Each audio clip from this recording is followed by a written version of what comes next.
So our second part of today's show, which was originally going to be our primary topic today, was talking about star power. And we're going to start off with the Notre Dame offense, and then we'll dive into the defense tomorrow. We'll do these same topics about the defense tomorrow. So, in one thing that we talked about last year, Trev, was is you have to understand something. You need star power on your football team in order to compete for a championship. So before we dive into the players, we have to define what that means. We have to talk about what does that mean to have star power. And here's what it definitely does not mean. It does not mean your perception. There's no well, this guy, everybody thinks this guy is really dominant, or everybody thinks this guy's a big time player, but he's really not. Or this guy is not considered a star player. Like, okay, I don't care. Like, Jeremiah Love was playing like a star last year before people started talking about him like he was a star. And so there's, whereas Jeremiah Smith was talked about as a star before he started playing like a star. Now, as soon as he started playing, he played like a star. But the point is, there was an assumption that he was going to be that player, and he turned out to be that player. Other guys are not assumed to be that type of player, but they're still that type of player. So it doesn't matter what your perception is or what people think of you. It's, are you playing like a star? And that's really what it is. So when we talk about what is a star is essentially, Trevor, it's a very talented and productive player. There has to be a level of production involved here, whether it's your direct production, like a running back, a receiver, a quarterback, tight end, or production that we view your play is responsible for. So Quentin Nelson had a grand total of 0 carries and 0 catches in 2017. He was a star because his performance factored into why their production was the way that it was, along with the rest of the line. So it can be, a star can be in any position, but it's really just about a level of impact production and impact play. And sometimes guys don't have elite production, but they're still impact players within the framework of the offense. So a guy could have, 50 catches for 800 yards, and he's an impact player. He's a star player, whereas another guy could have 80 catches for 1,000 yards, and you're like, yeah, it's great production, but is he a star? No, he's not, because he didn't do anything against the 3 best teams they played, and he had, so that's the final piece of it. Is it's star talent, it's production, but it's also about how you perform in the biggest moments. Can you be a star when you're going toe-to-toe against the best teams? Or is your past performance such that opponent says, we've got to stop that guy? And so, for example, I feel part of the reason Riley Leonard had the success he had running the football against Georgia is because Georgia was focused on, we're not letting 4 and we're not letting 24 beat us, especially 4. Penn State was that way. We're not going to let 4 beat us. And so that opened up opportunities for other people. So even though Jeremiah Love's production was not that of a star player in the second and third game of the playoff, he still had a star impact. And then when he did get some touches against Penn State in the third quarter, he obviously looked pretty good. And so it's also about, are you going to be able to go toe-to-toe with the best teams in the country because of these players? And there's a lot of teams out there that have guys that put up big numbers, Trev, but they're not star players. They're not elite talent. And it really comes down to that. Are you a big-time football player? Not just a guy that puts up numbers as part of a system, but are you a big-time football player? And an example is, Sam Hartman had years where he was more productive than what Trevor Lawrence was in college. That doesn't mean that he was a more dominant player. And that's not meant at all to take a shot at Sam Hartman. He's a good football player, but there's good football players and then there's stars. And Trevor Lawrence's perception, reputation is not why he was able to go do what he did to Ohio State in 2019. Because Ohio State didn't cower because of his reputation. It was, he made plays, he produced, he performed at that star level. And you can't win championships without that. And we saw that last year with Notre Dame. There's this perception about Notre Dame, and it still exists, that outside of like a guy or two, they're just a bunch of really good try-hard guys. And it frustrates the heck out of me. Well, this team over here has got star power, but Notre Dame, well, they got Jeremiah Love and maybe Leonard Moore. Some people I still don't think know who the heck Leonard Moore is. They got Jeremiah Love. He's a name, but outside of that, insert backhanded compliment about how Notre Dame's not really that good. let's make LSU rank ahead of them, or let's put Clemson ahead of them, or whatever the case may be. I think there's this perception that Notre Dame doesn't have that. Last year they did. I mean, they had multiple stars. You had Jeremiah Love. You had Riley Leonard. Again, an example of it's not always about the numbers. It's about the impact ability of you as a player. You had Riley Mills up until the Indiana game. You had Xavier Watts. You had Leonard Moore. You had multiple star players on your team. Benjamin Morris in the beginning of the year. You had multiple star players on your team. And then throughout the year, there were other guys that had moments where they played like stars in particular games. But when we're talking about this, it's guys that we view as stars from pretty much start to finish. And guys that are those true difference maker type of players. You need those on your football team to compete for a championship, Trevor. And you can't give me an example of a team that doesn't have that. Michigan had that. They didn't have a ton on offense, but they still had it. And even in the postseason, Blake Corum played like a star. He played like the 2022 version of Blake Corum when he was a star player. But they certainly had it on defense. There's no question. For the way that Notre Dame plays, I do think they need star power on offense. I don't think they can just get by on being elite on defense. And we saw that in the postseason last year. Some point in time, you're going to play somebody that can score on you. And do you have the horses to kind of match that? And they did for a half, but playing good for a half is why you caught an L in the national title game. Because Ohio State played well in the even more meaningful moments than what Notre Dame did. And that's why they are the champs. And Notre Dame is not. So star power is absolutely needed, Trevor. You can't be a championship team without, and you need more than just one on your team. In the big moments is such a key component to this conversation. Because at Notre Dame, let's face it, there's been a lot of players that come through that do put up some gaudy numbers, but then you look at the context to how those numbers were accumulated, and it's like, okay, yeah. You know, I mean, Ian Book threw 33 passing touchdowns in 2019. But I only remember what happened in the big moments in 2019. You know, and you know, I think of the Georgia game in 2019. Looked a heck of a lot different than what the offense looked like versus New Mexico State and Bowling Green. You know, and so you get remembered by those big moments. People remember Jeremiah Love's 98-yard touchdown run against Indiana and the Immaculate Extension, you know, the name of one of the guys on the premium message boards, you know, his Jeremiah Love's run against Penn State. Not a lot of people remember like his 63-yard touchdown run against Navy. You know, it was a good run. It was a good touchdown run, but that's just kind of, yep, that's Jeremiah Love being Jeremiah Love. So the big moments is such a key component to that, because that's when we say it all the time. We said it the entire postseason of, hey, look, you need your dudes to be dudes. And that's what this conversation is and pertains to. Like, that's, you have to have your stars go out and be stars when the lights are the brightest. You need your dudes to be dudes, something we've said a lot here. But you need dudes if they're going to be dudes. Mm-hmm. You can't ask, hey, if we're going to beat Ohio State, if we're going to beat Texas, if we're going to beat Oregon, we need our solid players to play like dudes. That's only going to take you so far. That's going to take you to the first round of the playoffs, and then you catch an L when you play a team that's got real dudes. And that's obviously where Notre Dame is at. So what we're going to do here is, as we kind of dive into this conversation, understand something for these next two segments is there's a lot of players that could fit into these conversations. But what we don't want to do in all these different segments is talk about the same guys over and over again. So we're going to talk about star power and breakout players today. We're going to talk about the most underrated players in the team. We're going to talk about what you're not going to hear a lot about today. I don't think there's a single sophomore in this conversation today. Why?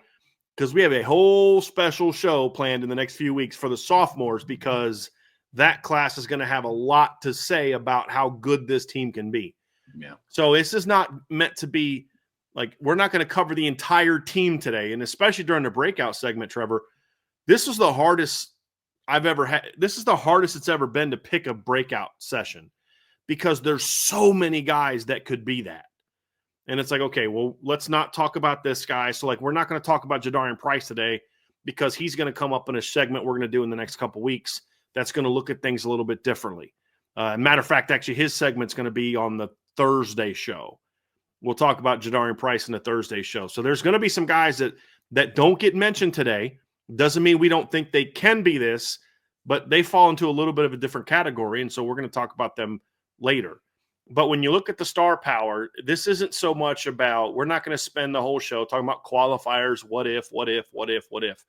This is us kind of taking a look and making a stance. This is who we think it's going to be, and we'll give our reasons why. Obviously, there's only one proven star on the offense, and that's Jeremiah Love. But he wasn't that a year ago, and we kind of saw him as being that kind of guy. So what we're going to do in this conversation today, Trev, is we're going to talk about the guys that we believe are going to be the stars this year. And there's 4. And they're all on here for different reasons and to different levels of confidence. And we're going to start it. But anytime you start talking about the star power for the Notre Dame football team in general, much less the offense, it's got to start with number 4, Jeremiah Love. You talk about provenness and somebody that needs to prove that they're a star. Well, Notre Dame's running back Jeremiah Love scored a rushing touchdown in 13 consecutive games, all 12 regular season games, then scored the first touchdown of the first ever home football game in the college football playoffs. I don't know if it gets much more defining of a star than that. You're talking about a guy that lines up every single week, and every single defense in the regular season, 1 through 12, knows where the ball is going. And it's going to number 4. And a degree of star power is being so dominant that you know what's coming as the star. Jeremiah Love knew what was coming. He knew that the defense keyed in on him. Maybe argument could be made, maybe first couple games of the season. It's like, yeah, he's a good player. We haven't seen him do much because of Audric in 2023. But as the season continued to go on. A game. Yeah. Like that lasted 1 game, in my opinion. And then it was like, okay, yeah, we got to be careful about this guy. Yep. Physically being able to essentially dictate how you wanted to play every single week. No, with the defense knowing it's no shocker. And Jeremiah Love is one of the few players on Notre Dame's team right now that is getting the national attention that they deserve. He is being ranked by multiple outlets as the best returning running back in college football, one of the best returning players in college football. He is one of the very few, argument could be made, the only player on Notre Dame that is getting the national attention that they deserve to have. And an argument could be made that the person getting the second most attention on Notre Dame's offense hasn't even put on a gold helmet yet. We'll talk about him in a little bit. But Jeremiah Love, it's the most obvious place to start, Bryan. So when we talk about star, okay, is he an elite talent? Check. Is he a guy that forces defenses to build their game plan around stopping him? Yes, check. He is that. Does he have moments where he has stepped up in big games and been very productive and impactful in big games? Well, when you look at Jeremiah Love, yeah, that's true. No, he didn't have that sort of impact against Georgia and Penn State and Ohio State. I would argue 2 things about that. Number 1 is part of that was because he was injured. He was clearly nowhere close to 100%. And number 2 is because of the fact that he was the star, that was what their game plan was built around defending. Is when Jeremiah Love was in the game, Georgia's entire focus was on Jeremiah Love. And the same thing is true for Penn State and Ohio State. And that's why you didn't see that same level of production in the postseason as you did in the regular season. But we saw it against Texas A&M. We saw the production, 91 yards, rushing on 14 carries and a touchdown, 6.5 per carry. We saw him in that game kind of put the team on his shoulders on that last drive with the back-to-back long, like a 19-yard run and then a 21-yard touchdown run that put Notre Dame up late in the game. You saw the next week against Northern Illinois. He was the only guy on offense that did anything in that game. That was his first, I believe, leaping play. Was that game where he leaped over a guy on his way to a touchdown. Goes out against Purdue, rushes for 109 yards in the first half of that game. And then you saw that's when the teams really started to key on Jeremiah Love even more. Now, Louisville did that, for example, and they shut him down in the run game, 34 carries for 11 yards. But how did they put that game away? A catch and run on a throwback screen to Jeremiah Love, and where he makes a bunch of guys miss and gets into the end zone. He goes out there and obviously plays great football against Navy, but against Georgia Tech, he didn't run the ball all that great against Georgia Tech. Why? Again, they were keying on stopping him. But where did he make his impact? In the pass game, on the reverse on the punt reverse, the call on the reverse there. So you saw teams had to really focus on him and try to stop him. He's great against Virginia, great against Army on national TV in a big game, great against USC, had the big run against Indiana. Those are two huge moments where he was a big time playmaker. So the big moments are there as well. Now, would you like to see him be more productive as you get deeper into the playoff? Sure. But I think that had more to do with the guys around him needed to step up and perform better as well and take some of that pressure off of him, because clearly the other teams were going to put a lot of focus on him, and that'll be part of it as well. But yes, there's no question that Jeremiah Love is an undoubted star. Production's there, talent's there, big moments are there, and then how teams have to defend him is there as well. You also talk about impact when you're not a ball carrier. And the NFL tracks a stat now. It's sacks created. Sean Davis was talking about it in one of the shows that we did together before. And I think you could look at Jeremiah Love in the same light. He finds ways to impact the game even when the ball's not in his hands. You go back and watch film. How many Riley Leonard rushing touchdowns in the red zone had Jeremiah Love lead blocking for him? Or everyone's crashing on him, and Riley Leonard's like basically walking into the end zone because everybody's focused on 4. Yep. So you start talking about the success that he helps create for his team by just being on the field on top of his actual raw numbers of production. Jeremiah Love's a dude, man. He's an absolute dude. Let's get into our next star player, Trevor, and that is Malachi Fields. And this is one for me that is like, once you get past the first one, we're projecting these next 3.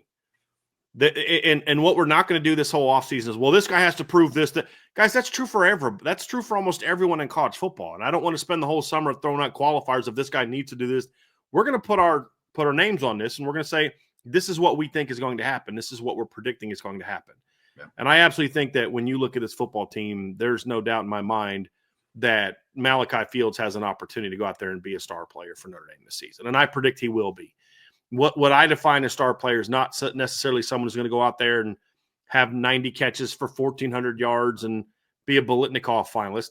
Maybe that happens. I don't think it will. I don't predict that it will. There's too many other weapons around him. It comes down to this for me for Malachi Fields. Does he have the talent to be an impact player? Yes, he does. He's 6'4". He's 220. He's athletic. He was on Bruce Feldman's freak list. Had 38-inch vertical at 6'4" with very long arms. He ran like a 4.1 shuttle, a 6'9" 3-cone drill, a 10.7 broad. This is an explosive athlete. He had the production last season on a very bad team where he was the entire focus of those teams with a bad quarterback, and he still produced last season. So the production is there. You then if you take Malachi Fields' production at Virginia last season, and you say, okay, well, look, guys, like 55 catches, 808 yards and 5 touchdowns. I mean, that's nice, but that's nothing special. Well, if he'd have done that for Notre Dame, he'd have finished the season with 74 catches.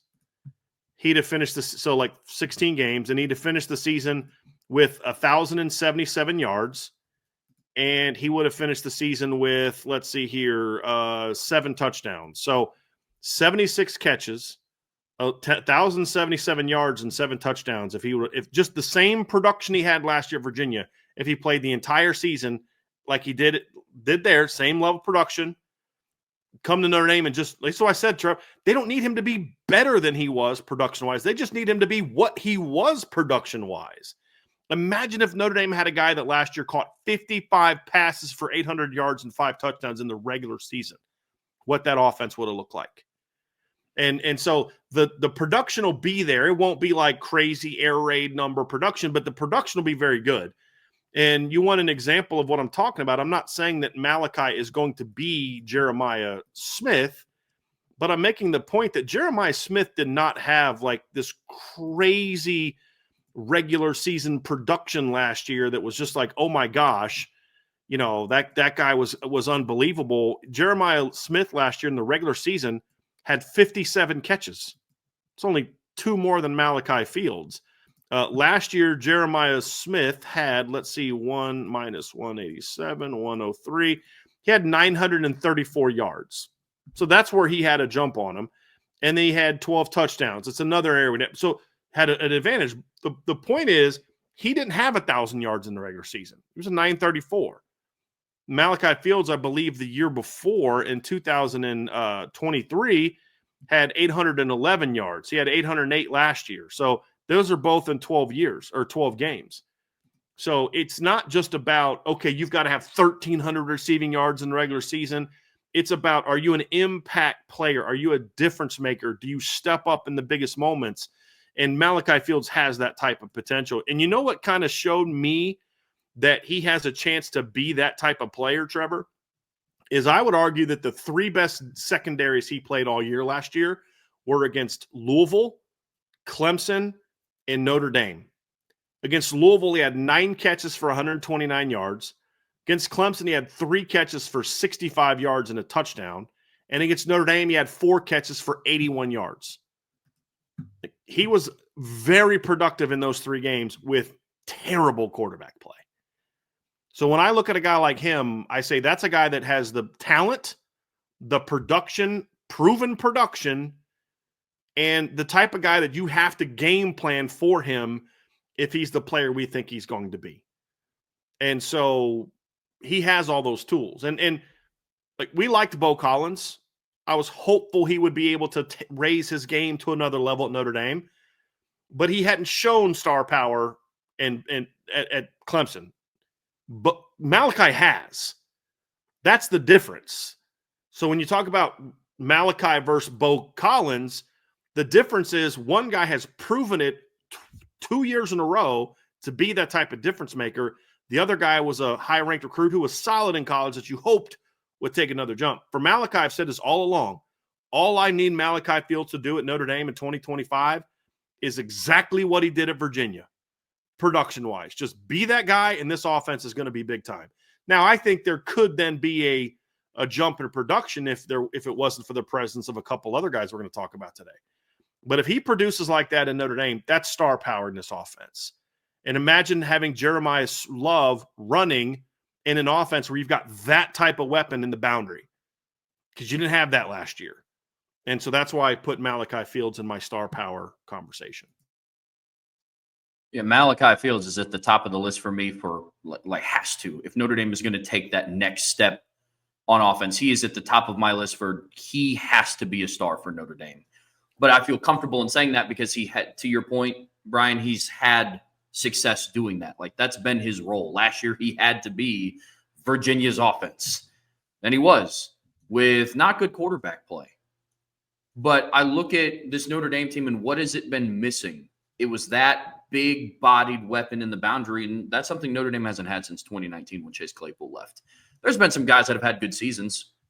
Javon McKinley had a really good season in 2020.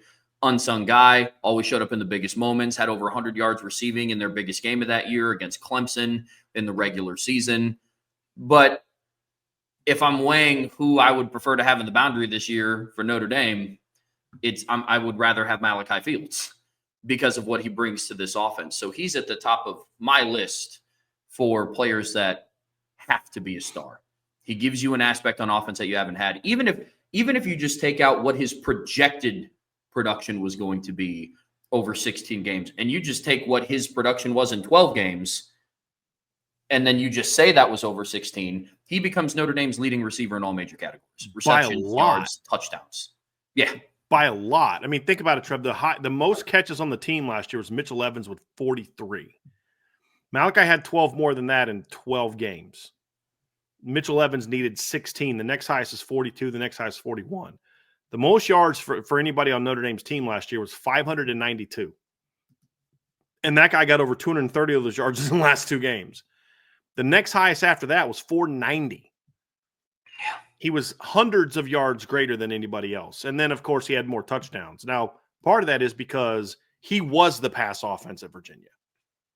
But the point is, he doesn't have to jump his production from what it was a year ago. That's the difference between Malachi and what we've seen from some other portal guys on offense. It's like, hey, you need to do this, whereas here you only did this, but now here you need to do this.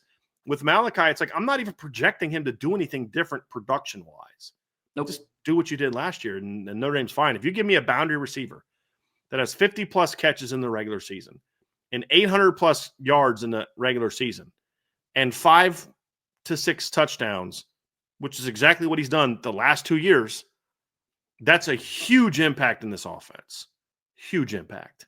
Oh, yeah. He immediately becomes your most productive receiver since Kevin Austin in 2021. Like instantly, just if he repeats those numbers. Now, from an impact standpoint, that's where we kind of get into that discussion of, okay, well, Kevin Austin put up a lot of numbers statistically, but in the big moments, it was hit or miss if he was there. Mm-hmm. Malachi Fields has to do it all encompassing. I agree. I agree completely. The next guy on our list, Bryan, is somebody that we've already talked about a little bit, unless you still had a little bit more to say. No, dude, I'm ready to roll, man. You picked the transition perfectly. You're starting to get inside my head. I was going to do it if you didn't do it. I just like the fact, Trevor, that we're talking about 2 pass game weapons as potential stars for this team this year. Man. Oh. And it's not about this. And just so for me now, this is like, we say for me too much, but I'm just making sure that I'm not speaking for Trevor in this sense. This is for me. And I'm curious your thoughts on this. We're going to talk about Jaden Great House next.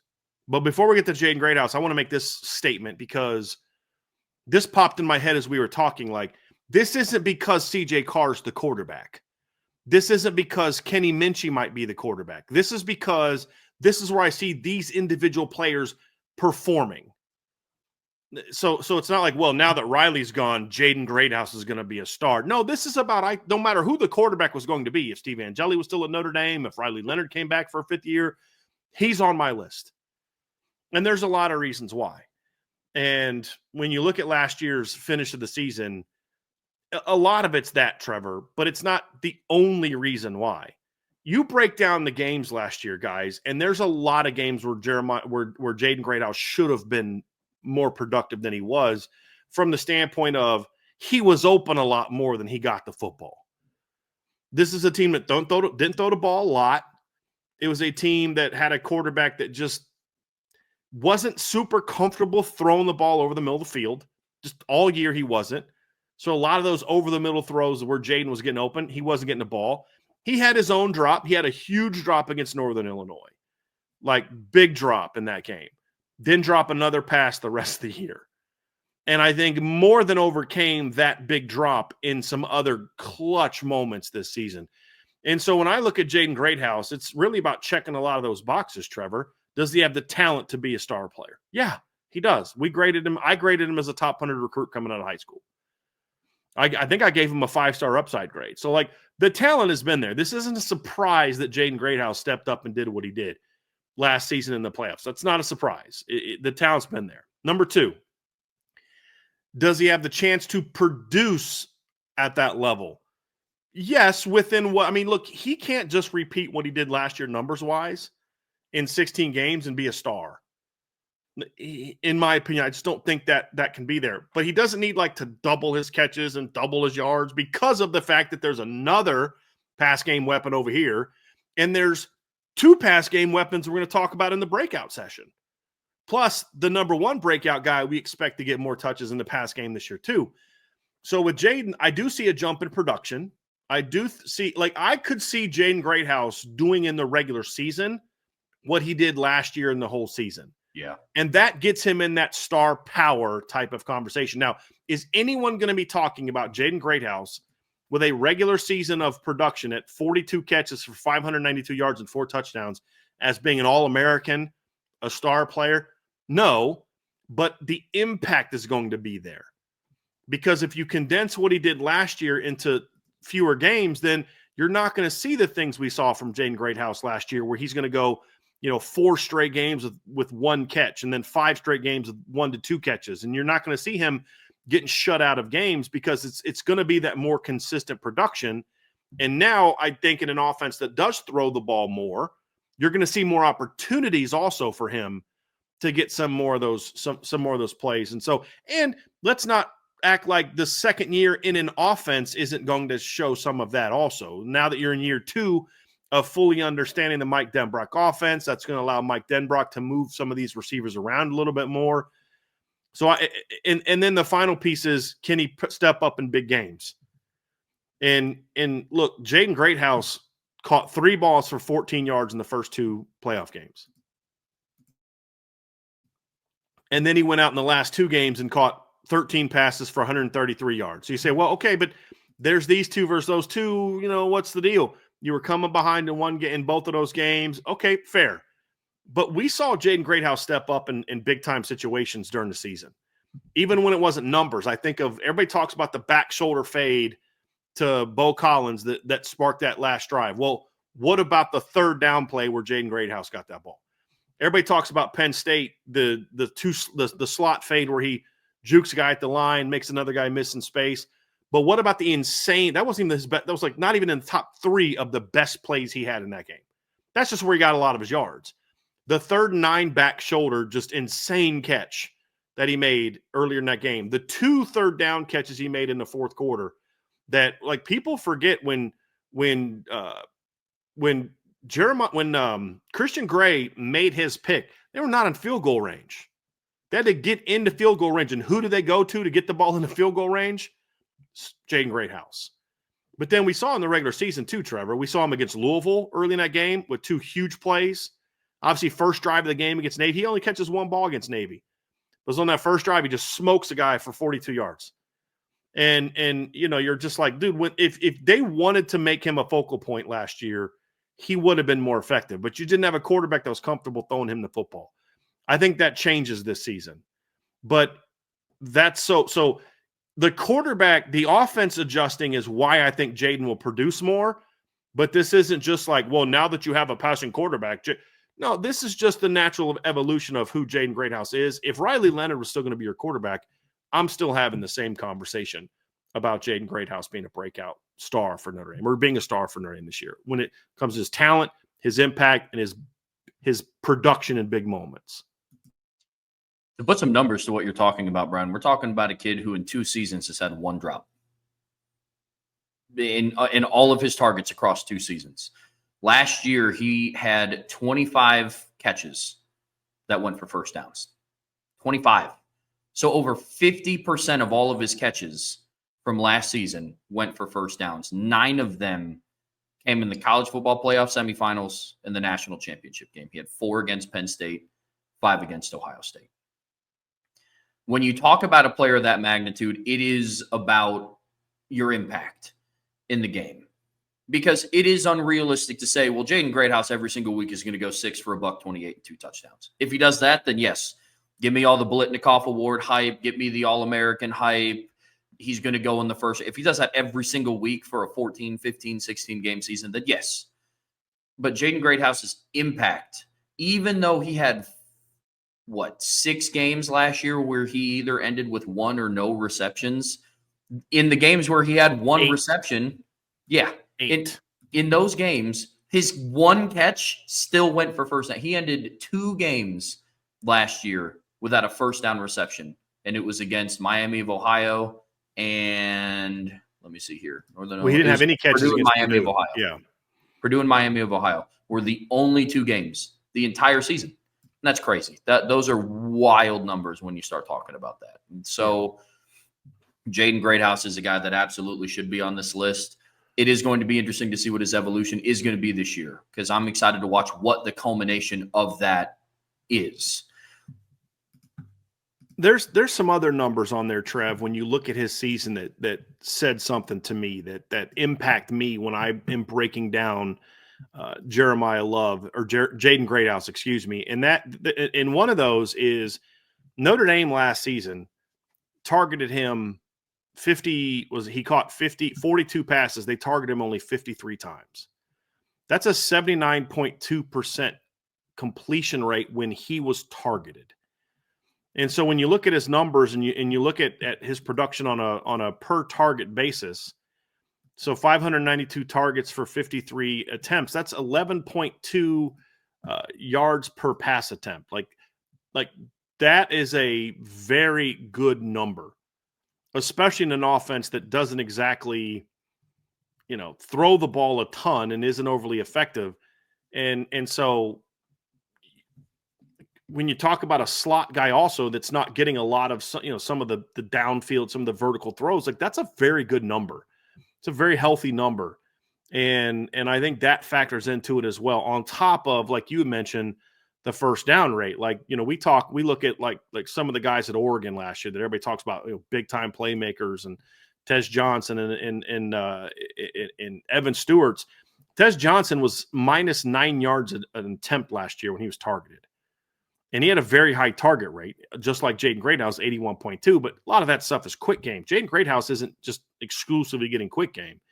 You look at Evan Stewart last year, who was a big-time playmaker. His completion percent when targeted was only 70.6. He was average 9.0 yards per pass attempt when he was targeted last season. So, when I look at the production that Jaden Great House had on a per-target basis, it was very healthy. And when you look at some of the studs at like Clemson, for example, we talk about Bryant Wesco. He had 55.4% completion rate when targeted. You look at TJ Moore, 63.4% completion rate when targeted. You look at Antonio Williams, 75% completion rate when targeted. Antonio Williams last season averaged 9.0 yards per target when he was targeted last season. When you look at Bryant Wesco, he was targeted 74 times. He had 707 yards per reception. He was at 9.6 yards per attempt last season. TJ Moore, the other stud, the freshman last year, had 650 yards. He was targeted 71 times. That's 9.2. Those guys, the best that they had was 9.6. Jaden Great House was at 11.2 yards per target last season. So, like, just to give some context, I think Jeremiah Smith was like around 12.2, which is a very high rate for an outside receiver, like a very impressive rate for an outside receiver. An outside receiver to be above 70% completion, which Jeremiah Smith was, speaks volumes to how dominant Jeremiah Smith is.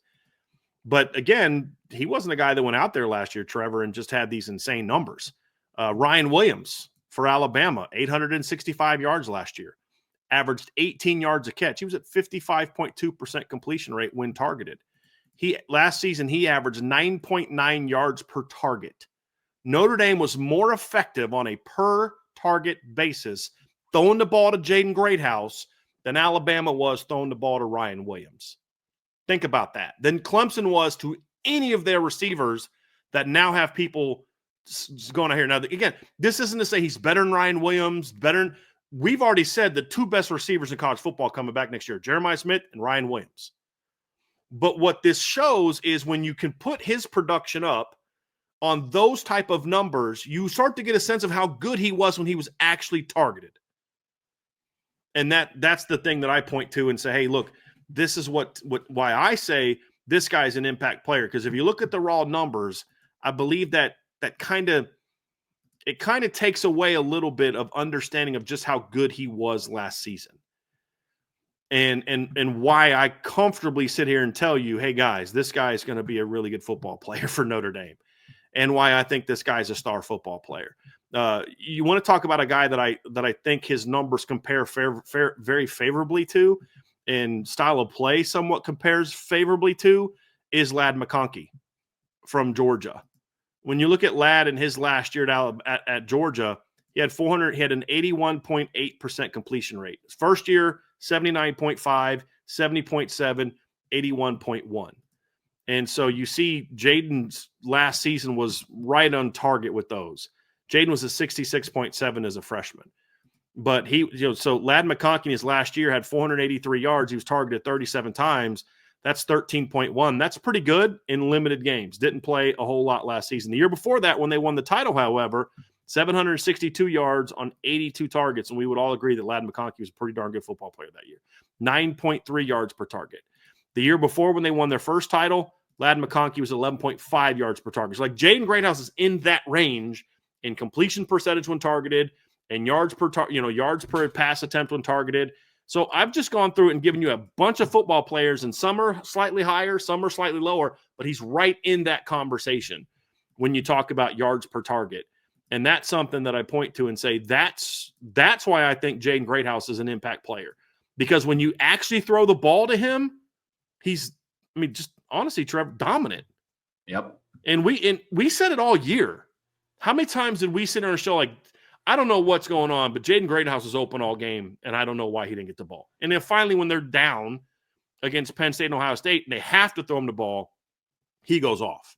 And he's beating their dudes. He beat was it Matthews on a quick in cut and then makes Caleb Downs. It wasn't like he Downs spins out of Caleb Downs and goes for a touchdown. He beat Jordan Hancock, who just got drafted on a touchdown where he's getting one hand held and he makes a touchdown grab basically with one hand. Didn't Jordan Hancock just get drafted? I think so. I know Archer's in the tip. Yeah. But so the point is, this didn't come against their backups. This wasn't against their second team secondary. And Archer said, yes, he did to the Bills. This is against the national champs. That's not meant to say, oh, Caleb Downs sucks and Matthews sucks and Jordan. No, these are good football players for the national champs. And he was a dude on that field that day. And he was a dude against Penn State. And that's my point, is he has shown he can be that guy, and it's just not those two games. If it was just those two games, Trevor, I'd be like, yeah. I'm just telling you guys, breaking down his film all year, if Jaden Great House had a quarterback that was more comfortable throwing over the middle of the field, his numbers would have been – he would have had the numbers he had at the end of the year in the regular season at minimum. And those finer tuned numbers that you dive into, the completion percentage and the yards per target and all those type of things, the reason that we brought those things up is because that, I think, gives you a really good sense of what kind of football player we're talking about here with Jaden Great House that goes beyond just the normal, like, well, he caught X number of passes for X number of yards. You've got to dig into the numbers a little bit, and then you get a sense of just how dynamic of a football player that he was for Notre Dame. And an example, like a great example to me is they're different players, but when I look at a guy like Jaden Great House, I think of like the impact that Roman Wilson had on Michigan in 2023 when they won the title. Did put up monster numbers, 789 yards, 48 catches, 67 targets. Didn't have like the monster numbers, you know what I mean, Trev? Like where you think that's a star. But what did Roman Wilson do every time they had a big game? I mean, he made some huge plays for Michigan to beat Bama. 3 catches for 55 yards against Washington. He had 7 catches on 9 targets in the postseason for 127 yards, but he was clutch. That's Jaden Great House. Like that's the impact Jaden Great House will have at Notre Dame. And it's not always like the sexy numbers, and maybe Malachi gets more yards and maybe this guy gets more this. But when you look at who is the guy that CJ Carr or Kenny Minchie goes to when the game is on the line, I'll bet you a steak dinner a lot more often than not, it's going to be number 1, Jaden Great House. And that's the very definition of a star player when you look at how he's going to be used and the impact he's going to have. So I can't wait to see him. And now you can't just say, we got to stop one, because now you're going to have Malachi Fields in the boundary. And we're not done talking about pass catchers today. For this segment of the show, we are, but we're not done talking about pass catchers for today. To round out the star power conversation, Brian, there's one more player that we have to talk about. And this one is a little bit of an interesting conversation because you and I talked about this before the show, and it's like, okay, does Charles Jagasaw have enough under his belt? Because we are talking about a guy that started 2 career games. Now, one of them was in the postseason. He played in the college football playoff semifinal last year, then started the national championship game. But when we have this conversation with Charles Jagasaw, we're talking about a lot of other proven players that Notre Dame has had. Jeremiah Love, Jaden Great House, and his impact. We know what kind of commodity Malachi Fields is going to be. So Charles Jagasaw is the last player on this list and the only offensive lineman that we have listed as a star with star power for this team. So, Brian, when you look at Charles Jagasaw, to some it might be a no-brainer why he's a star because of what he brings to the table, physical prowess, athleticism, everything. Kind of walk us through where he fits in this definition for star power. Because it was tough because we could have put him in the breakout section because that would be fitting as well. And so we talked about a couple other offensive linemen and where they all fit. And there's a lot of guys. It's like, okay, where do these guys fit in this conversation? Because we can't talk about every guy in every segment of every show. So when we talked about Charles Jagasaw, it really came down to this. This is the biggest projection of this group. Jeremiah Love's already a star. I think Malachi Fields, if he just repeats what he did at Virginia, has the star impact on this team. And I just broke down of making the case for why Jaden Great House is kind of already there. Jagasaw is the biggest. He's here. and Starr is here. So we could have easily talked about him in the offensive line segment, but here's why we went with him here. Because if the two offensive linemen that we're going to talk about in the breakout session play to their full potential, I still don't think they're stars. I think they're really good. I think they're probably like postseason All-American type of players. But when I think of a star offensive lineman, I don't necessarily think of Liam Eichenberg, who was outstanding for Notre Dame in 2020. And I've argued that Liam Eichenberg effectively, he wasn't as dominant as Ronnie Stanley, but on a per-snap basis was far more effective in 2020 than what Ronnie Stanley was in 2015 and what Mike McGlinchey was in 2017. The difference with Liam Eichenberg and those guys is Liam wasn't dominant like those guys were dominant. And when I mean dominant in this regard, he was dominant from the standpoint of he did his job and he won every single rep. You just weren't going to beat him. But he wasn't going to come off and do to you, for example, like Liam wasn't going to have the type of block that like Anthony Knapp had, for example, to spring Jeremiah Love for a 98-yard touchdown. He wasn't just going to come off and take an all Big Ten in and just drive him off the ball like that. He was going to get in his way. And if the other guy did his job, you were going to be able to have a play. But he wasn't going to have those type of plays. When I look at star power on the offensive line, I think of, yeah, Ronnie Stanley was an inconsistent player, but when Ronnie was on, he was dominant. And then, of course, you've got Quentin Nelson, who's the most dominant offensive lineman I've ever seen at Notre Dame. One of the most dominant offensive linemen I've ever seen. I mean, he's the Notre Dame equivalent of like Orlando Pace at Ohio State, who was just – they've had other All-Americans. They've had other first-round picks. They've never had an offensive lineman that just dominated the game the way that Orlando Pace did. And when I see Charles Jagasaw, he has that type of potential. And the reason he's in this conversation isn't just because, well, when he was in high school, he was this, or this. And he's 6'7" and 330 and athletic, and he's this, or this. No, we watched him against Penn State. We watched him against Ohio State, and we're like, that's a dude. That is an absolute dude. Now with a full season, off-season under his belt, he's gotten back to health. He's going to be inside at guard. I look at Charles Jagasaw and say, I'm willing to project him to be a star player. I don't feel nearly as comfortable with it as I do with the other three players, but I feel like the way this line is going to play this year, I think somebody's breaking out and becoming a star. And I think he's the most likely candidate in that conversation. We'll talk about all five offensive linemen are going to fit into one of these categories, and two of them are going to be in our breakout category. But I feel like Charles Jagasaw is the guy that has the opportunity that if he can play the game, be a little bit more assignment correct than he was against Penn State. But the level of physical dominance he showed in that game was like, dude, that is a monster right there. And he can be that kind of player. And I'm projecting this season that he will be that kind of player, especially in the run game. He checks a lot of the boxes that we talk about when we discuss what is a star player. That's how we started out the segment. What is a star player? It's you're a talented player. You're a productive player, somebody who's impactful in the big moments. I don't think it gets much bigger than the college football playoff semifinal and the national championship. If I recall, I think those are the two possible biggest stages that you could play on in college football. And when you look at what he did and his immediate impact, it's no mystery to me that Notre Dame had, 15 rushing yards in the first half against Penn State. Then he comes out starting at right guard in the second half, and they match what they did in the entire first half in the two first plays.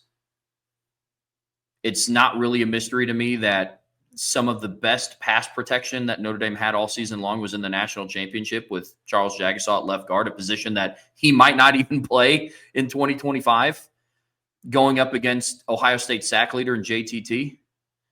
So when you go and you look at his impact, to me, that checks the box. Even though we didn't get to see it against Stanford and Navy and Army and A&M, but where his impact is felt for me is the coaching staff was confident enough in him. Say, hey, look, we know you missed the first 14 games, 14 and a half games really, but we're just going to go put you out there in the biggest stage that this program has been on in 30 years, and we trust you to go do your job. And for the most part, he did. There were some mistakes that he made. He made it at 100 miles an hour. Pulled the wrong way on a play, decleated the first guy he ran into. And so he checks a lot of those boxes for me. Now it's just going to be the consistency level. Can he do it? We saw him do it for a half against Penn State, for most of the game against Ohio State. Can that carry and translate over into a long season for Notre Dame? Because that is the one thing that we have not seen him do. And that's a question mark. But again, this show's not about question marks. We're talking ceiling here. And Charles Jagasaw absolutely meets that criteria for me when we start talking about star power. Mm-hmm. It's easy to say, like, well, yeah, he's got to show this and show that. And I understand all that. But the reality is, put some skin in the game, put your neck out there and make a prediction. And that's what I'm doing. And as long as he stays, this is the only thing for me with Jagasaw. Can he stay healthy? Like, he's shown his 5-star skill in all 3 games that he's played. But think of what I just said, in all 3 games that he's played. This is a big leap for a guy that's played 3 games. I'll admit that. But I think that's what he's capable of. I mean, when you look at what Quentin Nelson did in 2015, Quentin Nelson played like a star in 2015. Mm-hmm. He didn't just break out of nowhere in 2017. You go back and watch him in 2015, that guy was a monster in 2015. Never played a snap of football prior to that season. Because back then, to redshirt, you could not play a single down unless you had an injury. We've seen guys before go from not playing or not playing a lot into big-time players, and I think Charles Jagasaw is going to have a chance to do that. And I think it also helps Charles Jagasaw that he will be surrounded this season by other experienced players.